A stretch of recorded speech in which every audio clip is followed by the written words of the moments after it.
que reuniu influenciadores de todo o Brasil. Meus amigos, inclusive o humorista Misael Silva, que é conhecido nas redes sociais como advogado do Xandão, teve por lá e viralizou. O encontro do humorista com o seu cliente, ao que tudo indica, rendeu até um momento de descontração. E o ministro disse que, pelo visto, está precisando de um corpo jurídico e está precisando mesmo de um advogado no território norte-americano. Vamos ouvir aqui? Vamos lá.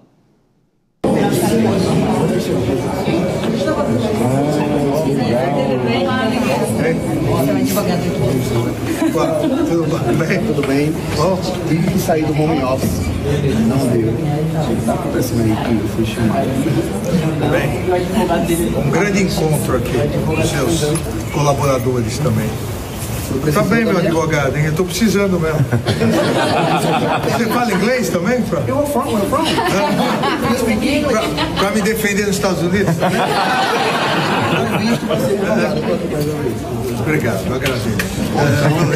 É isso aí, Valdir, estamos juntos mesmo. Se precisar de alguma coisa, eu vou estar aqui. Obrigado. Ministro, vamos chamar o Meus amigos, será que é o Supremo Tribunal Federal lançando moda depois da onda aí do influenciador digital, talvez o influenciador judicial ou algo parecido? A ver, mas é uma espécie aí que vai brotando nessa loucura moderna do nosso Brasil. Algum comentário, Mano Ferreira? Olha, Marinho, na minha opinião, esse encontro fortuito em si não é um problema. O ministro tem direito de brincar com sua própria situação. O que me incomoda é a premissa geral que gerou esse encontro, que é o fato de que o Supremo chamou influenciadores lá para uma atividade chamada até likes e lazy likes, né? O nome do encontro. O que, sinceramente, eu fico me questionando qual a necessidade, o quanto que esse é um bom uso do dinheiro público. Nós fazermos um evento para levar influenciadores até a Suprema Corte. Eu acho que o judiciário brasileiro, que é extremamente caro, deveria passar por um esforço de contenção de gastos, especialmente de gastos que não são diretamente relacionados à sua atividade fim. Ou seja, eventos como esse, na minha visão, não deveriam acontecer. Agora, quando... Não sei, a gente tem que sempre lembrar aqui, pessoal, acho que a melhor definição recente que eu ouvi foi do próprio Aldo Rebelo, no nosso Direto ao Ponto aqui, em se referindo aos 11 ministros do Supremo como verdadeiras 11 constituições ambulantes de si mesmos, né?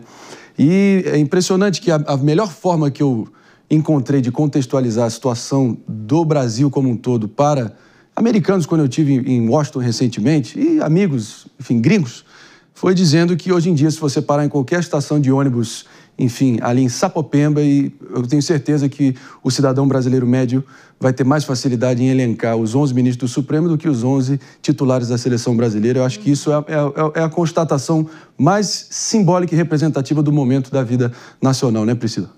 Sim, Marinho, eu acho que todo membro do Poder Judiciário, né, até por causa das organizações que regem mesmo os estatutos dessas profissões, eu acho que eles não deveriam se manifestar, porque não quer dizer que eles não tenham lado, longe disso, né? A gente tem a humanização das decisões ainda, a gente tem a IA entrando aí nas decisões, obviamente, mas ainda tem as pessoas decidindo. Então, quando ele vai, por exemplo, num evento desse, né, e ri, e faz uma piada com algo que já está aí problemático, né? A gente traz um lado dele. Então, quando ele traz um lado, por isso que ele não pode falar em quem ele vota, por isso que ele não pode falar para quem ele torce. Esse seria um esmero esperado do Poder Judiciário. Por quê? Porque acaba por aproximar ou afastar as pessoas nas decisões. Então, não estou aqui criticando, longe de mim, né? Cada um faz o que acha, mas eu acho que ser membro da mais alta cúpula de um Poder Judiciário, eu não estou me referindo a um ou outro ministro, mas a todos aqueles que exercem a judicatura, não é? Não poderiam se manifestar nas redes sociais. E a gente vê, curiosamente, né? Eu quero aqui citar, teve um juiz que ele manifestava direto nas redes, falando de execução penal, e ele foi punido. Então, até para as punições para os magistrados, a gente tem 2 pesos e 2 medidas, já que eles não poderiam se manifestar. Essa ausência de manifestação, Marinho, deveria se estender a todos que são aí do Poder Judiciário, né? Então, nos chama a atenção que não tem a mesma medida para todos mesmo. David, eu acho que tudo isso mudou. Queria ouvir tua opinião no dia 11 de agosto de 2002, um dia após eu fazer meus 8 aninhos de idade, que foi quando a TV Justiça foi criada nesse Brasil. Eu acho que ali virou um grande palco e era a intenção original dar mais transparência aos processos e aproximar o judiciário do povo brasileiro. Eu acho que esse tiro saiu pela culatra, sinceramente. Olha, Marinho, eu vejo com bons olhos desde quando a TV Justiça foi criada, justamente por conta dessa transparência, mas a forma como ela tem sido utilizada ultimamente que me causa uma certa preocupação, porque justamente essas questões de narrativas, né?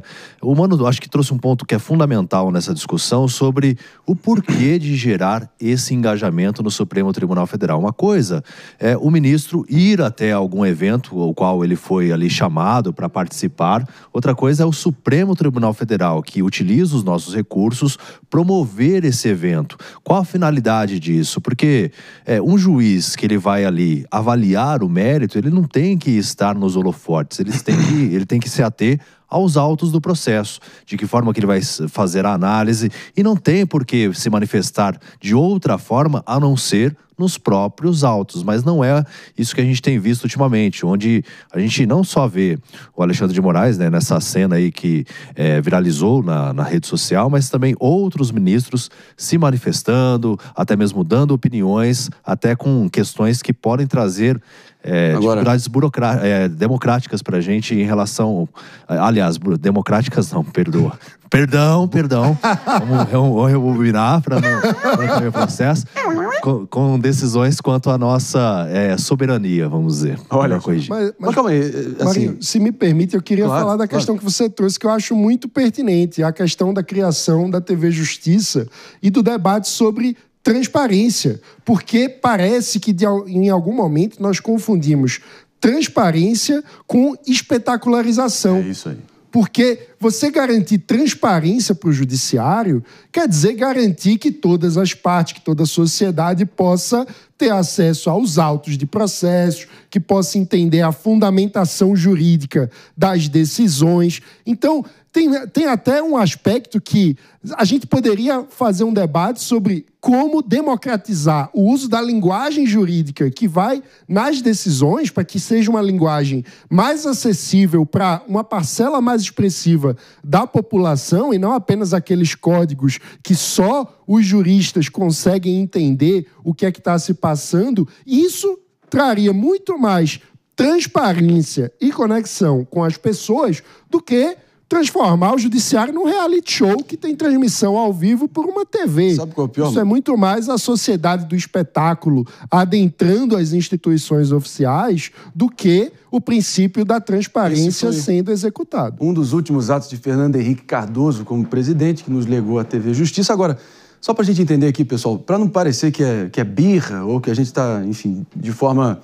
sem critério, só expondo uma indignação aqui abstrata, né? O fato é o seguinte, há estudos que indicam, Mano, doutora Priscila e David, de que desde que a TV Justiça foi criada, a duração, o tamanho dos votos dos ministros aumentou exponencialmente. Ou seja, não é que eles estão produzindo um direito melhor necessariamente, eles só estão querendo mais tempo de exposição para ter vossas excelências ali, enfim, desfilando todo o seu conhecimento ou, de alguma forma, aparecendo. Tempo de tela, né? Eu acho que isso não só na TV. A gente trouxe ainda há pouco, até com um erro de português, depois foi corrigido, mas que a justiça pode ser cega, mas não é tola. Com várias exclamações. Negrito e caixa alta. Então, assim, qual o objetivo disso? Num processo ali que você tá já com um monte de narrativa sendo gerada. Então, não é só na TV.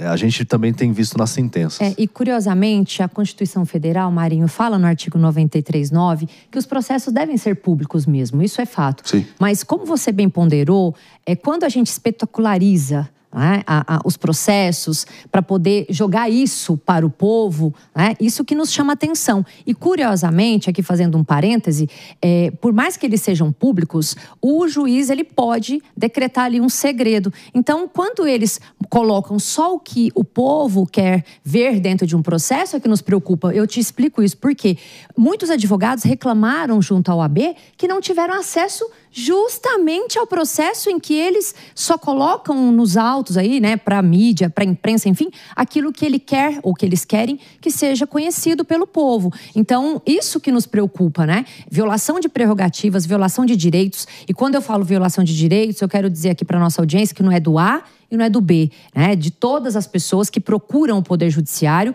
de forma igualitária, já que a nossa Constituição também, no artigo 5º, fala que todos somos iguais. Então, não é o processo do A e nem do B. Isso que tem que a gente chamar a atenção, porque quando você bem disse que os votos ficaram mais longos, ali nos parece que é para poder as pessoas observarem o que está sendo feito e como está sendo feito. Um pouco diferente do que se espera, repita-se aqui, agora, do Poder Judiciário. É isso, meu amigo. Não dá para, sinceramente, os nossos juízes se enxergarem como verdadeiros popstars. E eu faço só aqui uma provocação final. Eu tenho certeza que a doutora Priscila me dará razão. Pergunte ao seu advogado, a qualquer advogado, o quão fácil é que alguma causa, alguma ação seja meramente conhecida. E eu estou falando aqui literalmente conhecida, analisada, nem que seja monocraticamente pelo relator do processo, seja no STJ ou no STF. Quando acontece isso, os advogados soltam rojão, bebem champanhe. É algo que o cidadão comum, você e do outro lado nós aqui, perigamos de nunca ter sequer nem perto a experiência. Ou seja, ainda é uma justiça muito seletiva e para poucos. E ainda assim, essa hiperjudicialização de tudo nesse país acaba sendo o terreno fértil para vossas excelências aí pintarem e bordarem. Agora, enfim, tem outro ponto aqui que ainda mais que o ministro Alexandre de Moraes, já ia falar não, ministro Alexandre de Moraes, ele tem... Cuidado, senão você vai precisar do serviço da doutora Priscila. Eu ouvi falar, mano, tá rolando até um boato que as sanções foram tão fortes que ele entrou na padaria outro dia e pediu um americano e foi negado para ele e não recebeu o café dele de manhã. Bom, de qualquer forma, informações fortes aí que talvez a sua esposa seja próxima aí na alça de mira da Lei Magnitsky, talvez, a ver, com certeza, aqui no detalhe, nos próximos capítulos nos próximos capítulos dessa saga toda, e claro que na Jovem Pan a gente vai estar repercutindo no detalhe. E falando em repercutir no detalhe, vou aqui convocar todo mundo que esteja antenadíssimo aqui no nosso programa, turbinar aí no chat, seja elogio, crítica, dedo no olho, pontapé, puxão de cabelo, falas de amor e de aprovação, mas a sua opinião que importa, para a gente poder estar engajando e sentindo o pulso da nossa querida audiência, de norte a sul, de leste a oeste, do Oiapoque ao Chuí. Lança aí a tua visão sobre tudo que a gente está falando e repercutindo, que é importante a gente entender o que passa na cabeça de vocês. 10 horas e 26 minutos, partindo para um rápido break. Para quem está nos ouvindo pela rede Jovem Pan de Rádio Morning Show, volta já já.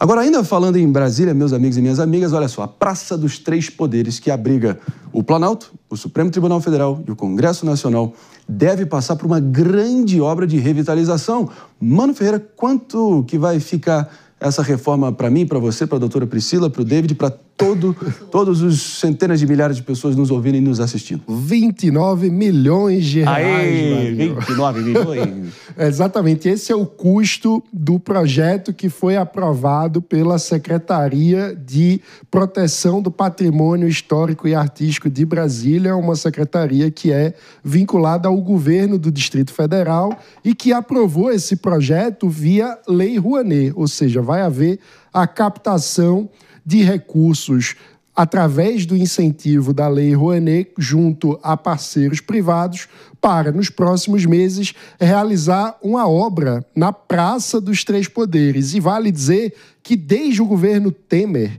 essa obra vinha sendo especulada, porque na época até, com aqueles protestos que aconteceram contra o então presidente Temer, havia um temor por parte da polícia que as pedras portuguesas que compõem o piso da Praça dos Três Poderes e estavam ali saindo um pouco, fossem utilizadas para arremessos contra os prédios que estão ao redor da Praça dos Três Poderes. Então, desde o governo Temer, se falava numa reforma que colocasse em ordem aquelas pedras portuguesas de volta para que não sejam eventualmente utilizadas como armas de arremesso, mas vai custar 29 milhões de reais. Agora, a gente sabe que Brasília é um patrimônio cultural e imaterial da humanidade, ela que foi projetada pelo Oscar Niemeyer e o Lúcio Costa ali nos anos Kubitschek, né?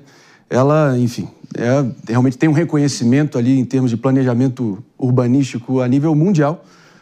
Muita gente diz que, enfim, não atende as suas predileções estéticas e tal, mas ela tem essa importância da forma, enfim, desbravadora, vanguardista na qual ela foi projetada e planejada, né, pessoal? Teve um conceito meio comunista ali, né? Teve, né? Opa, teve, sem dúvida alguma.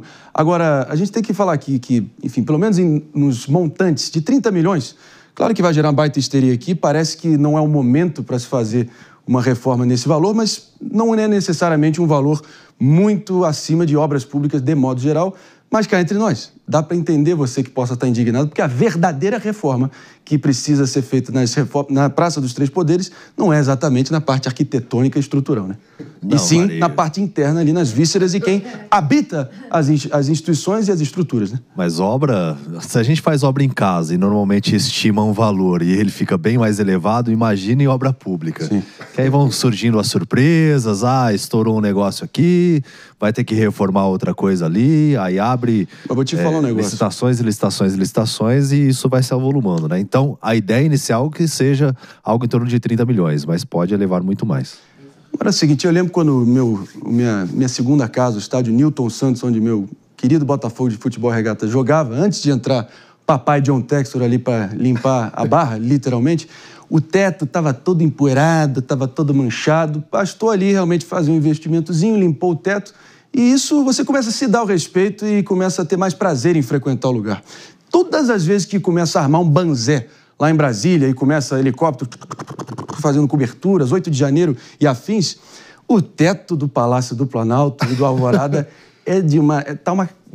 tá horroroso. E tá vai completamente mudar, viu, Marinho? cinza, assim, concreto, uma coisa assim, brutalista, uma coisa mal cuidada, né? Vai mudar porque parte do que está previsto na reforma é a instalação de placas solares, inclusive no teto do palácio, para economizar energia no longo prazo, segundo o projetado. O planeta pode agradecer, mas não sei se esteticamente vai ser a melhor decisão. Enfim, eu adoro Brasília, já morei 2 anos lá, mas não sei se é a maior referência em termos de beleza estética. De qualquer forma, o papo aqui que a gente estava falando, para recepcionar novamente todos os ouvidos atentos de todo mundo sintonizado na rede Jovem Pan de Rádio aqui no Morning Show, é o fato que haverá, ao que tudo indica, uma grande reforma na Praça dos Três Poderes, ali para realmente dar uma embelezada nos prédios carcomidos ali, por que não, do Supremo Tribunal Federal, do Palácio do Planalto e também do Congresso Nacional, algo em torno de 29 milhões de reais saindo do nosso bolso. Previsão para início de obra, Mano Ferreira? Ainda não tem data exata, mas deve acontecer nos próximos meses, porque o que nós tivemos agora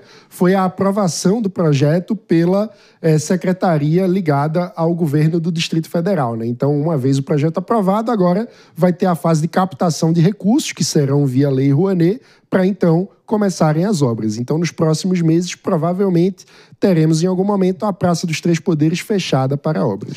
Agora, sejamos sinceros, por mais alto que tenha sido o valor aí definido para a reforma para a Praça dos Três Poderes, ainda saiu menor que muita praça de cidade pequena paga com emenda parlamentar. Isso eu afirmo com toda certeza. É só puxar um pouquinho que a gente acha, né, mano?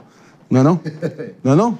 Não, é verdade. O que tem de emenda parlamentar por aí, Marinho, e gasta de jeito muito mais questionável, não tá para brincadeira. Naquelas pracinhas, para botar ali um pebolim. Esses dias, né, teve até para campo de futebol, né, do condomínio a gente repercutiu, mas campo de futebol time também. De futebol tá recebendo emenda parlamentar ultimamente. Tô falando. Para colocar bandeirinha, pintar lá para estimular o esporte, segundo o nobre parlamentar que destinou esse recurso. É isso aí. É a reforma da Praça dos Três Poderes, que saiu bem mais rápido do que a reforma tributária, por exemplo, e a reforma administrativa. Essa aí, meu amigo. Quem sabe no dia de São Nunca. Pobre Brasil.